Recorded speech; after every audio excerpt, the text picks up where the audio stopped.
नमस्कार, आप देख रहे हैं न्यूज नेशन में हूं पिनाक त्यागी और 2022 का महादंगल लेकर हम हाजिर हैं, जहां पहले चरण यानी फर्स्ट फेज में यूपी के महादंगल में आपको बता दें कि जनता वोटिंग कर रही है। अभी तक जो खबर आ रही है लगभग 61% मतदान जो है वो हुआ है। ईवीएम में पश्चिम की जनता ने अपना मैंडेट बंद कर दिया है। कोरोना काल की वजह से इस बार जो कोरोना गाइडलाइंस है उसके चलते मतदान की रफ्तार थोड़ी स्लो होगी, तो इसलिए 1 घंटा अतिरिक्त समय जो है वो दिया गया है। पहले फेज का वोट प्रतिशत अब से थोड़ी देर बाद पूर्ण रूप से पता चलेगा और इसमें कोई शक नहीं है कि वोट प्रतिशत यूपी की जंग में जनता के मिजाज को भी रिफ्लेक्ट करेगा। विकास और बदलाव पर कसी गई सियासत पहले दौर के अखाड़े में पहुंचते हुए धर्म की धार पर गर्म हुई। सवाल यह है कि क्या पश्चिम का गेट यूपी के दंगल में धर्म और ध्रुवीकरण की रणनीति पर ही सधेगा? क्या पश्चिम का वोट प्रतिशत कोई संकेत देगा और अगर हां तो क्या? किसके पक्ष में? ये तमाम मुद्दे और इन मसलों पर सियासी हवा को समझेंगे हमारे वरिष्ठ पैनल के साथ, लेकिन उससे पहले पश्चिम के रण की ये रिपोर्ट देखिए।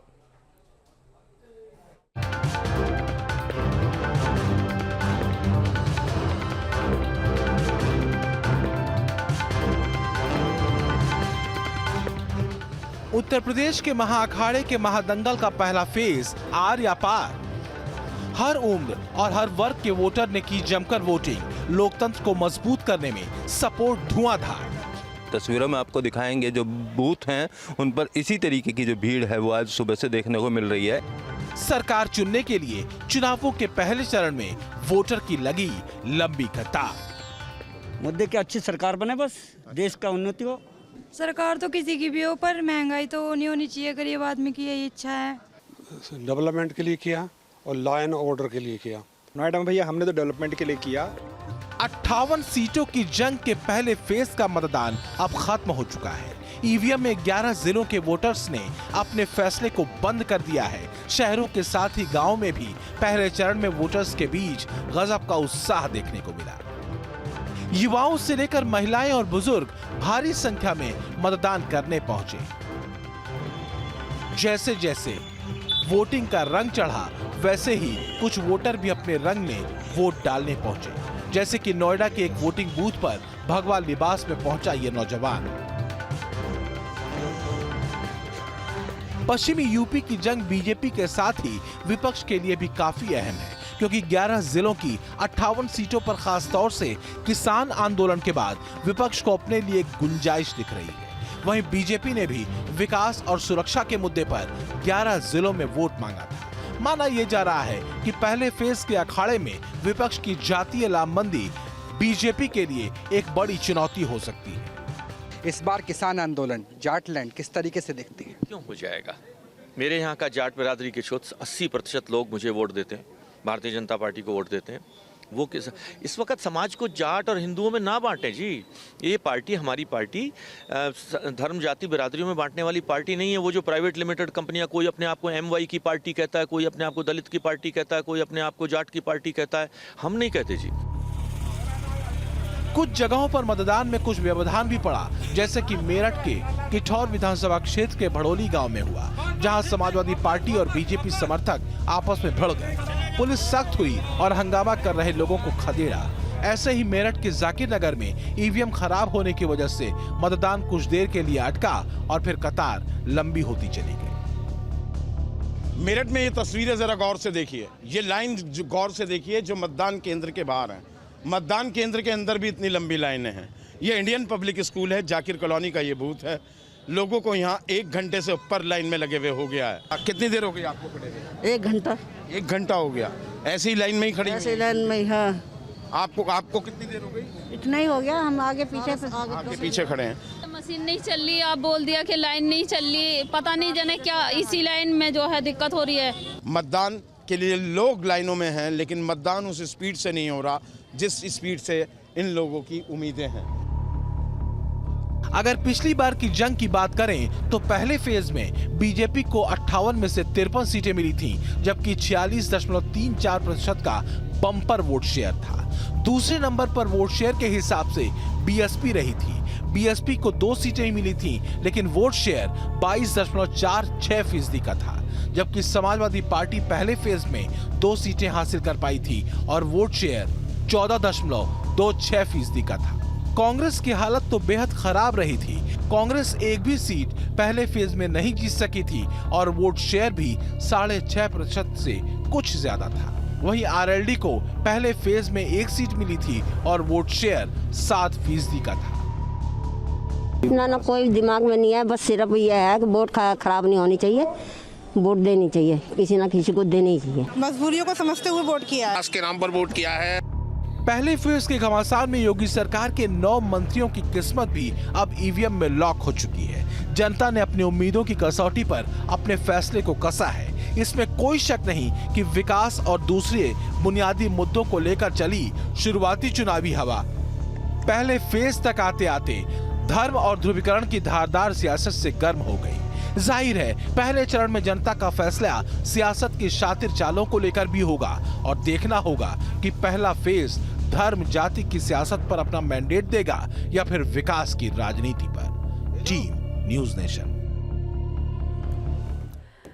तो अभी तक जो वोटर टर्नआउट हुआ है शाम 5 बजे तक वो 57% के आसपास है और आपको बता दें कि पिछली बार की तुलना में इस बार वोटर परसेंटेज ज़्यादा होगा कम होगा, जब सही आंकड़े आएंगे उसके बाद इंटरप्रिटेशन में आसानी होगी। लेकिन इसी पैटर्न को देखते हुए हम चर्चा को आगे बढ़ाएंगे। हमारे साथ एक खास वरिष्ठ मेहमानों का पैनल भी जुड़ा हुआ है जो इस मुद्दे पर अपनी राय हमारे साथ रखेंगे।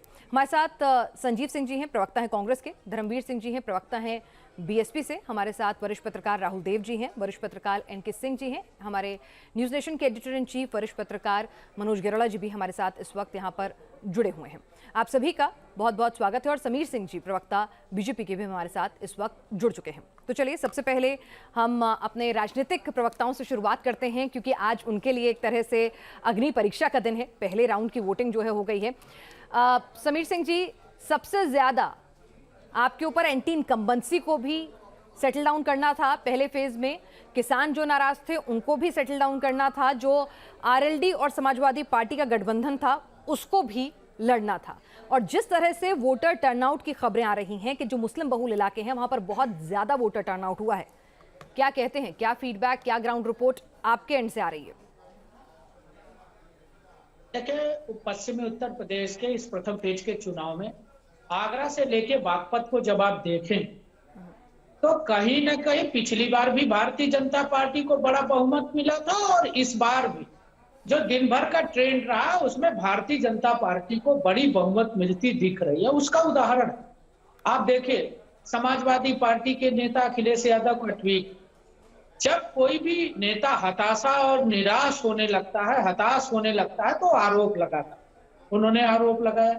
जयंत चौधरी जी ने मतदान नहीं किया, मथुरा में आज मतदान था और जयंत चौधरी जी मतदान करने नहीं गए इस नाते कि वहां समाजवादी पार्टी का प्रत्याशी लड़ रहा था। अब जयंत चौधरी जी क्यों नहीं गए ये जयंत चौधरी जी बताएंगे। लेकिन भारतीय जनता पार्टी जिन मुद्दों को लेके आगे बढ़ी थी, विकास का मुद्दा था, सुरक्षा का मुद्दा था, पलायन का था, कानून व्यवस्था का था, रोजगार था, किसानों की बेहतरी का था, सब चीजों पर पश्चिमी उत्तर प्रदेश के अंदर भारतीय जनता पार्टी को समर्थन मिल रहा है और व्यापक समर्थन मिल रहा है। चलिए, क्योंकि हमने काम किया, हमने कानून का राज काम किया है, काम पर जनता ने मोहर लगाई है कि नहीं, लेकिन हम आंकड़ों को जरा समझने की कोशिश करेंगे। जो ये अभी तक का जो वोटर टर्नआउट है और जिस तरह की तस्वीरें हमने दोपहर 2-3 बजे तक देखी थी, और खास तौर से अगर हम बात करें मनोज जी, मुजफ्फरनगर शामली में जहां 10 से 15% जाट वोट बैंक है, उसके अलावा 40% मुस्लिम हैं, तो यहाँ की सीटें बीजेपी के लिए अगर वोटर टर्नआउट कम होता है वाकई में जो हम देख रहे हैं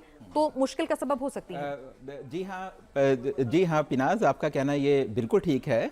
क्योंकि ये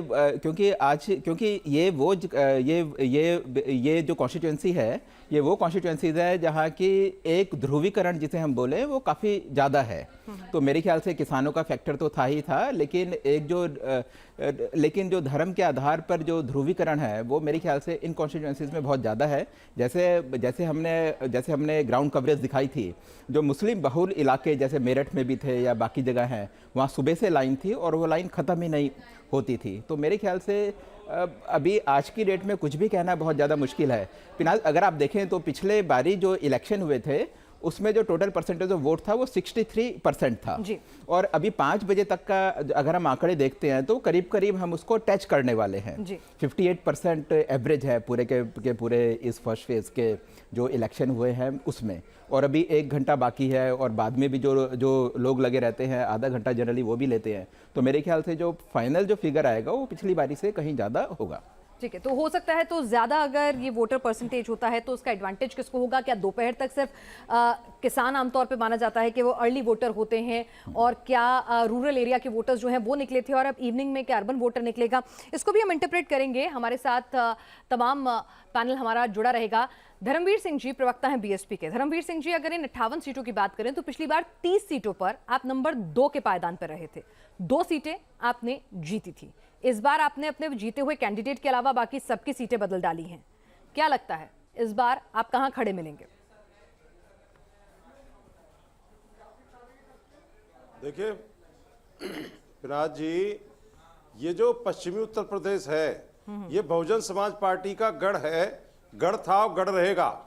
आदरणीय बहन जी ने आगरा से रैलियां शुरू की थी और आगरा में हमारी परफॉर्मेंस हमेशा अच्छी रही है, और जो उत्तर प्रदेश में आज का जो माहौल और जो हालात हैं, ये जो किसान 20% से ज़्यादा जाट और ये जो दलित समाज के लोग हैं करीब 25%, ये मुस्लिम समाज के लोग हैं 20-22%, ये 70% का आंकड़ा बीजेपी का सुपड़ा साफ कर देगा, और सुपड़ा साफ कर दिया है। इनके जो ज़्यादातर विधायक प्रत्याशी क्षेत्र में नहीं घुस पाए, लोगों ने बहिष्कार कर दिया, और ये जो गठबंधन है ये गठबंधन एक सोची समझी साजिश के तहत किया हुआ गठबंधन है। ये गठबंधन नहीं ठगबंधन है। चलिए, स्वयं जयंत चौधरी वोट डालने नहीं गए, और आज उत्तर प्रदेश की जनता अपने आप को ठगा हुआ महसूस कर रही है। चलिए, आपकी इन दावों को जरा मैं वरिष्ठ पत्रकारों की नजर से भी समझ लेती हूं। राहुल देव जी हमारे साथ यहां पर जुड़े हुए हैं। राहुल देव जी, अगर मैं आपकी नजर से बीएसपी के इन दावों को परखना चाहूं कि नंबर 2 की पार्टी थी पिछली बार 58 सीटों के इस रीजन में, 30 सीटों पर वो नंबर 2 पर रहे थे, तो क्या वैसे ही करिश्मे की उम्मीद या उससे बेहतर प्रदर्शन की उम्मीद उन्हें करनी चाहिए? क्या ऐसा वोट कटेगा, शिफ्ट होगा, जिससे लाभ किसी तीसरे फैक्टर को हो जाएगा इस बायपोलर लड़ाई में? देखिए, अब तक बसपा को जब बहुत अच्छी बढ़त मिलती रही है पिछले चुनावों में, तो वो अकेले होने के कारण नहीं, एक बड़ा व्यापक जातियों का गठबंधन और उनके समर्थन से मिलती रही है। अब पिछले एक समझ सकते हैं कि हम 10 साल से बसपा लगभग अकेली पड़ गई है। अब वो उसका पुराना गठबंधन काम नहीं कर रहा है। पहले मुसलमान उसके साथ अच्छी बड़ी संख्या में होते थे, जो अब नहीं हैं, और इस बार जहां तक मेरा अनुमान है कि मुसलमान बहुत बड़ा प्रतिशत उनका, या सबसे बड़ा प्रतिशत वो सपा रालोद गठबंधन को जाएगा, जिसको हमारे मित्र ठगबंधन कह रहे हैं। रोचक शब्द है, अक्षरों का खेल है। तो बसपा के लिए पिछली बार भी जो इस तरह से कहते थे कि बहुत करीब पहुंचकर भी मंजिल दूर रह गई थी, शायद मुझे डर है कि इस बार ऐसा दोबारा ना हो जाए, क्योंकि उसके साथ ज्यादा लोग, ज्यादा व्यापक आधार वाले वर्ग और जातियां इस बार नहीं हैं।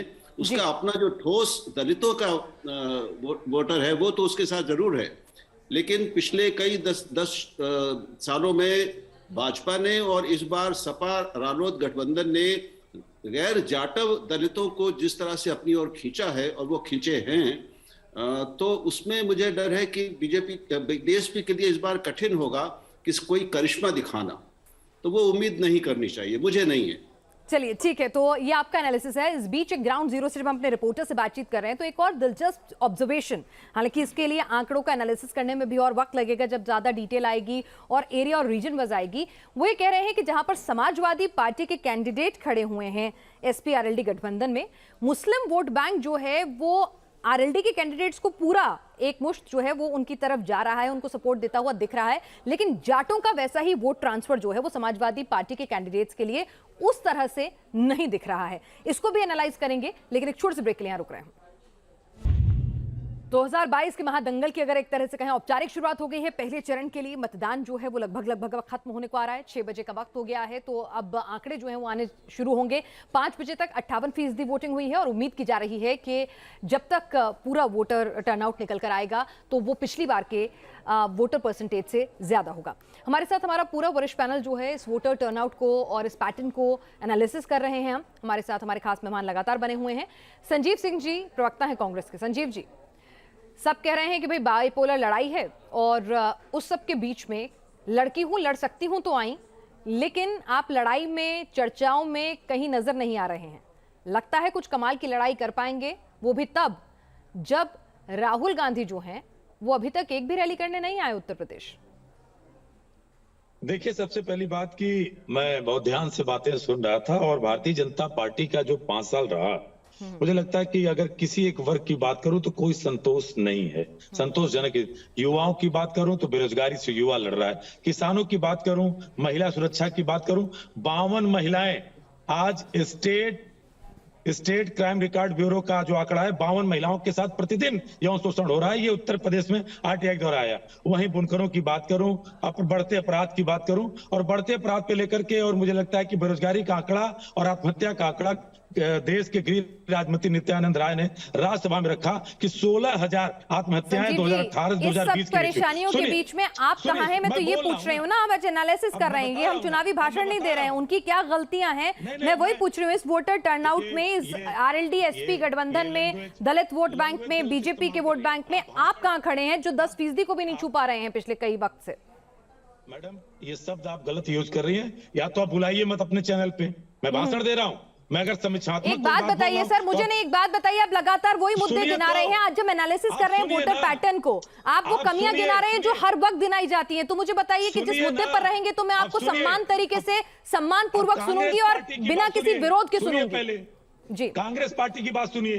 कांग्रेस पार्टी और भारतीय जनता पार्टी से आप समीक्षा करें, सुन लीजिए। हम जब गठबंधन में लड़ रहे थे तो 100 सीटें लड़े थे, तब हमारे पास 7% वोट आया। 2012 में हम 352 सीट लड़े थे, भारतीय जनता पार्टी 14% वोट पाई थी और 48 सीट पाई थी। हम 2012 में 12% वोट के साथ हमने 28 सीट पाई थी। तो इसलिए ये जो अंकों का खेल है, जनता के बीच हम लड़े। हमारी नेता, चाहे हाथरस की बात रही हो, चाहे हमारे साथ अरुण वाल्मीकि की बात रही हो, जो पश्चिम उत्तर प्रदेश में राहुल गांधी ने कितनी रैली की है?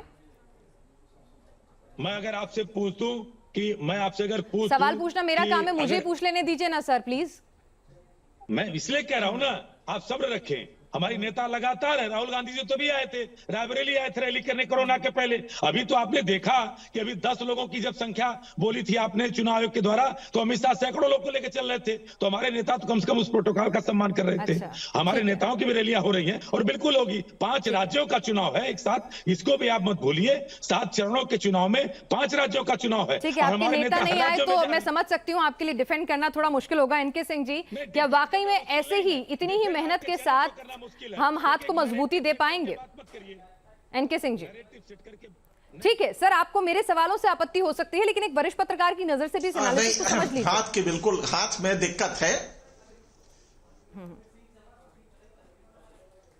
नहीं, इसमें कोई दो राय नहीं। पिना जो आप कह रही हैं, ऑर्गेनाइजेशनल स्ट्रक्चर लैक करता है, पॉलिटिकल विल पावर लैक करते हैं। मुश्किल यह है कि एक अकेला प्रियंका गांधी ये पूरा संभाल रही। कांग्रेस का सपोर्ट बेस गया है ऊपर, इसमें कोई तो राय नहीं है कि प्रियंका जब से आई है कांग्रेस के लिए बेटर पोजीशन हुई है। लेकिन क्या वो सीटें निकाल सकते हैं? 7%, 12% या 14% से सीटें नहीं निकलती है। एफपीटीपी सिस्टम जो है, इसमें मायावती ऐसी पार्टी जिनके श्योर वोट 2017 में 22% थे, 2 सीटें निकाल पाई हैं। तो इसको एफपीटीपी के नेचर को समझना होगा। और यह बात सही है कि राहुल गांधी अगर सीन में नहीं है और पीक के दौरान नहीं है, देश का प्रधानमंत्री घर घर जाके कर रहा है, और अगर राहुल गांधी नहीं है तो ये कहीं जनता के भरोसे को तोड़ता है। इसलिए राहुल गांधी या तो डिक्लेयर कर दे कि वो पॉलिटिकल प्रोसेस से हट गए, प्रियंका गांधी देखेंगे, तो लीडरशिप प्रियंका गांधी की तरफ शिफ्ट हो जाएगी। लेकिन अगर आपका सवाल बिल्कुल सही है कि अगर राहुल गांधी नहीं आ रहे हैं तो एक डिस्ट्रस्ट होता है कि रिलक्टेंट पॉलिटिशियन है, लिहाजा कांग्रेस पे भरोसा करने का मतलब नहीं। ठीक है 7%, 8%, 10% वोट मिल जाएंगे, लेकिन अवेलेबिलिटी नहीं आएगी, सीटों में कन्वर्ट नहीं हो पाएगा। इसलिए मुझे लगता है कि जो कह रहे हैं प्रवक्ता वो थोड़ा सा उसको रिव्यू करें तो उनके खुद समझ में आ जाएगा। एफपीटीपी सिस्टम की ये प्रॉब्लम है। जहां तक मायावती का सवाल है, मायावती की यही प्रॉब्लम है कि जो बाकी सोशल सेगमेंट्स नहीं जुड़ रहे हैं उनके साथ। जो राहुल जी ने कहा वो बिल्कुल सही है कि पहले मुस्लिम जुड़ा करते थे, आज मुस्लिम सीधा ये देखता है कि गवर्नमेंट कौन सी पार्टी बना रही है और वो उसको वोट देगा जो कि बीजेपी के खिलाफ हो। और समाजवादी पार्टी और रालोद का जो कॉम्बिनेशन कोई अपना वोट वेस्ट नहीं करना चाहता है यहाँ पर। ठीक है, ये सवाल लेके मैं मनोज जी के पास आती हूँ। दलितों को जिस तरह से एनालाइज किया जा रहा है मनोज जी, 20 से 25% आबादी वाले क्षेत्र हैं आगरा, हापुड़, अलीगढ़, बुलंदशहर, मथुरा। तो यहाँ पर भी आपको लगता है कि कहीं ना कहीं बीएसपी वाकई में इस पूरे रीजन में जहाँ पर ओवरऑल दलित परसेंटेज 18% आता है, तो क्या वाकई में अभी भी एंटी इनकम्बेंसी को देख लें या फिर जो स्प्लिट वोटिंग को देख लें, उसके बावजूद भी अपने पिछले प्रदर्शन से बेहतर नहीं कर पाएगी? आप भी इस राय से इत्तेफाक रखते हैं? नहीं, देखिए पिनाज, ऐसा है कि हमारी एक बहुत बड़ी रिपोर्टर्स की टीम पिछले 3 महीने से फील्ड में है। हमें जो भी फीडबैक मिलता है अपने रिपोर्टर्स के थ्रू ही मिलता है। और मेरा मानना ये है कि हम लोग दिल्ली में जो बैठे हैं, वो जो ग्राउंड में जो रियलिटी है और दिल्ली में हम लोग बैठे हैं, उसके बीच बीएसपी को लेके खास तौर से मेरे ख्याल से काफ़ी ज़्यादा मतलब ओपिनियन में डिफरेंस है। जो हमें जो कि हमारी जो रिपोर्ट है वो ये है कि अगर हम ग्राउंड में देखें तो बीएसपी का जो हार्डकोर वोट बैंक है वो तो इंटैक्ट है, वो कहीं नहीं जा रहा। अगर आप देखें पिछली बारी भी बीएसपी को 22.5% के करीब वोट मिले थे, वो वोट बैंक तो उसका वहीं का वहीं है। लेकिन कुछ कॉन्स्टिट्यूंसी ऐसी है कि जहाँ का जो वोटर है, जैसे जहाँ का मुस्लिम वर्ग है, जहाँ से कि एसपी के जीतने की उम्मीद कम है, तो वो स्ट्रेटेजिकली वो बीएसपी के कैंडिडेट को वोट करेगा और उससे बीएसपी को फायदा होगा। तो मेरा ये मानना है कि जितना हम सोच रहे हैं यहाँ बैठ के, बीएसपी के परिणाम उससे कहीं ज्यादा अच्छे आए। बिल्कुल, और बीएसपी ने जो अपना टिकट डिस्ट्रीब्यूशन किया है उसमें भी उन्होंने जातिगत समीकरणों को बहुत साधते हुए अपना टिकट डिस्ट्रीब्यूशन किया है, तो क्या उसका भी एक फैक्टर होगा और तमाम नए शहरों को उतारा है? तो इन सब पहलुओं पर भी चर्चा